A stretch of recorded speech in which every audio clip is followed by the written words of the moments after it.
السلام عليكم، انا نجلة. اهلا بيكم في قناتي ماما ورودي في المطبخ. النهارده ان شاء الله هنعمل شيش طاووق. بستخدم فيه صدور الفراخ او ممكن الاوراق برضو المخليه. واقطعها مكعبات زي ما انتم شايفين كده. ودي الخضار بتاعي اللي انا هحشيها، هحشي معاها يعني فلفل الوان وبصل وطماطم. والعصيان الشيش لازم انقعهم في ميه شويه علشان ما يتحرقش مني وانا شغاله. الخضار ده انا بحط فيه معلقه زيت، بقلبه في معلقه زيت وخل علشان يبقى كويس كده واحنا بنحشي وما يتحرقش برضو. هنعمل ايه؟ هناخد بقى ايه قطعه كده شيش طاووق من الفراخ. ناخد قطعه وطماطم، يعني نخلي ايه بقى ايه، نلعب بالالوان كده ايه في عصايه بصل الشيش طاووق. وبعدين هنحط بصل. ماشي يا رودينا، حاضر. رودينا بتفكرني بالبصل. حاضر، عايزين حطيت بصل. ونحط كمان قطعه فلفل وقطعة شيش طاووق. نظبط كده، يعني ممكن نخلي الشيش 4 قطع مثلا في العود الشيش. تمام، او زي ما انا كده، زي ما احنا عاملين. البصل يبقى مكعبات كده، قطعتين مع بعض كده بيبقى حلو قوي، طعمه بيبقى تحفة في الشيش. اهو كده كده حلو قوي كده.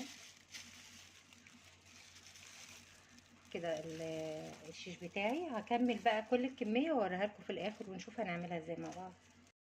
ورجعت تاني بعد ما خلصت كل كمية الشيش طاووق اللي عندي زي ما انتم شايفين بالشكل ده. يا رب تعجبكم. طبعا التتبيلة بتاعت الفراخ كانت عبارة عن بصلاية، طماطماية، بصل باودر وتوم باودر وبابريكا وفلفل اسمر وقرفة وسن الجنزبيل. الجنزبيل حلو قوي على الفراخ، بيديها طعم حلو.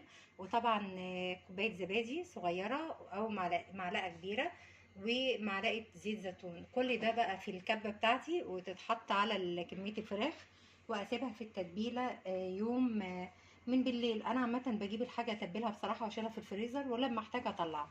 وده الطبق زي ما انتم شايفين. يا رب يعجبكم.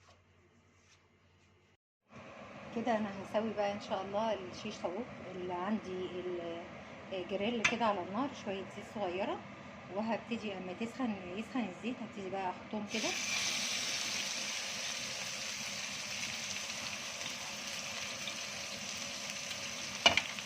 لو حسيت ان الايد بتاعت الشيش طويله ممكن اقطعها بالمقص كده.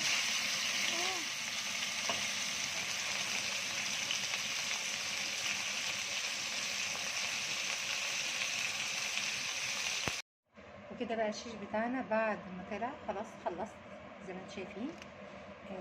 هقدمه مع رز ابيض. يا رب يعجبكم ان شاء الله. باي باي.